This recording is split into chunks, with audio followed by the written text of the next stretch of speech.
Go. Okay, my name is Bernie McGinnis, and it's June 17th, 2017, Saturday. We're here together at Judy Spooner's house and celebrating the 10th anniversary of the Unitarian Universalist Fellowship of McGinnis. And I've been involved with the Unitarians ever since June 20th, 2007, when I attended a gathering of other people who were interested in starting a Unitarian Universalist congregation here in McGinnis. And it was in the paper. It was in the news register, a little item.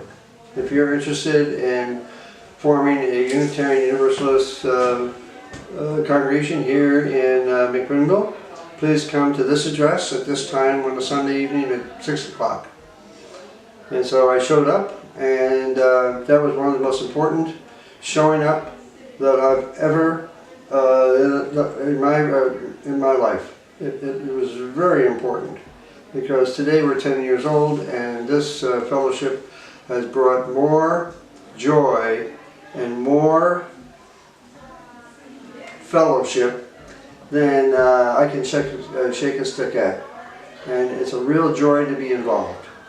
We have some really great people, and very alive people, and very creative people. And we all share this this experience of running this fellowship. And the beautiful thing about starting your own fellowship is that nobody knows what the rules are. And so in the first year, we had to establish who we are, and what do we want, what are we doing, and so on.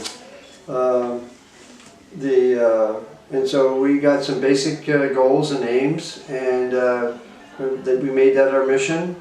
And the whole process went like clockwork, because everybody that was at that meeting on June 20th, 2007, they were highly motivated to make this work. And what's important about the fact that we're celebrating our 10th anniversary is that it didn't have to happen. We had enough challenges and adversity, and to get through, and we could have easily just said, this is really a lot more work than I was led to believe, and people could have left. And some people did leave, but most of the people hung in there, and we worked together to form our bylaws, and we got ourselves the bylaws. I was on the committee, and so was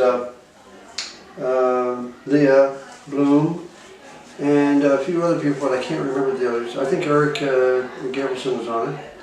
And then we became a corporation, thanks to Walt Gall.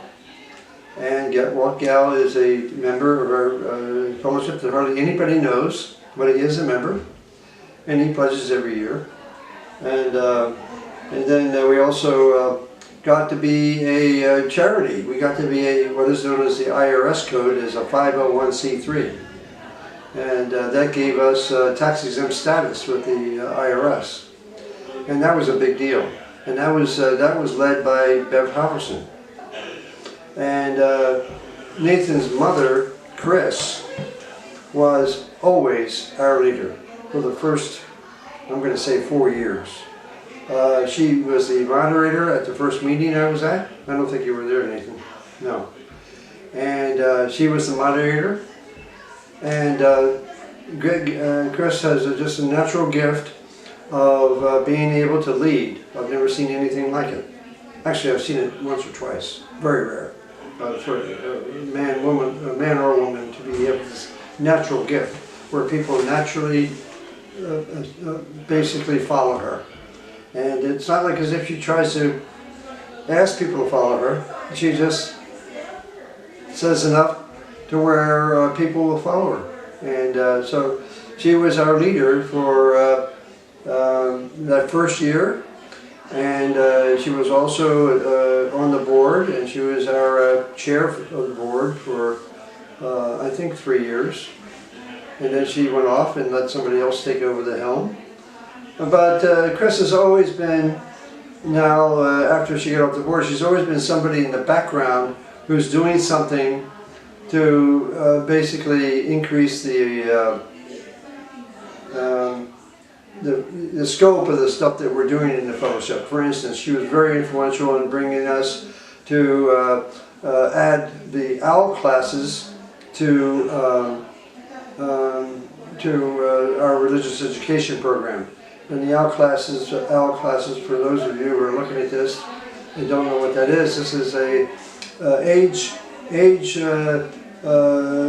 selective, it's not quite correct, age-appropriate sexual education, where you're not only talking about the mechanics of sex, you talk about the relationships and feelings and the kind of dynamics that go on, you know, not only as teenagers, but as you get later on, the way it is as an adult. And it's a very big kind of a thing. Didn't you go through Al? What'd you think of it? It was alright. It was alright? Yeah. That was it? Were you glad you took it? Yes. Okay. Yeah. Now, Mateo, do you know, by the way, Nathan Gabrielson and Mateo, I don't know Mateo's last name. Bucknell. Bucknell? Yes, Bucknell. Bucknell is here, and they're the cameramen. And I don't know what you know about Al.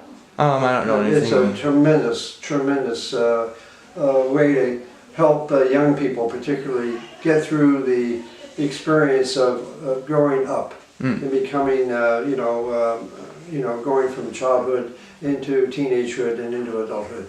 Would you agree with that, Nathan? Yeah. Yeah. Okay. And so your mother was behind that, and she's been behind a lot of other things that have been done, that she does in the background. And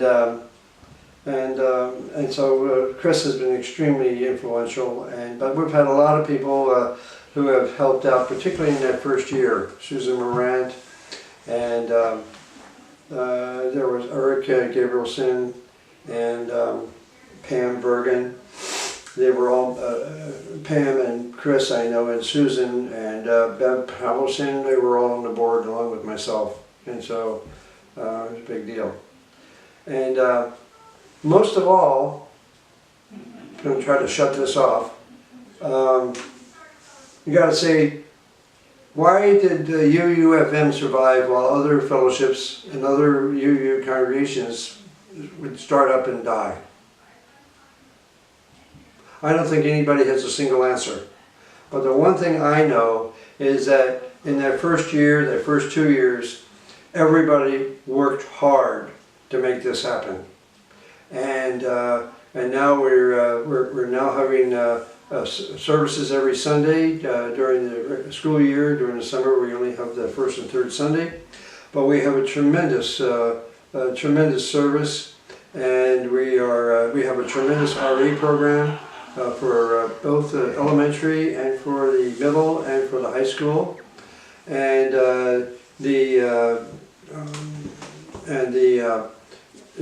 to have accomplished that one thing is a miracle in itself. It took a lot of work and a lot of creativity and energy on the part. We were now a film.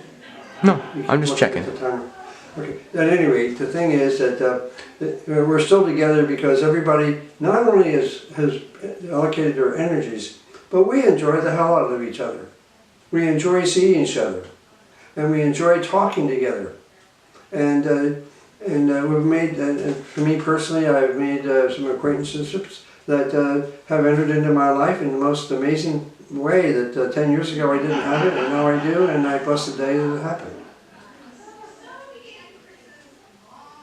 So that's it. Alright.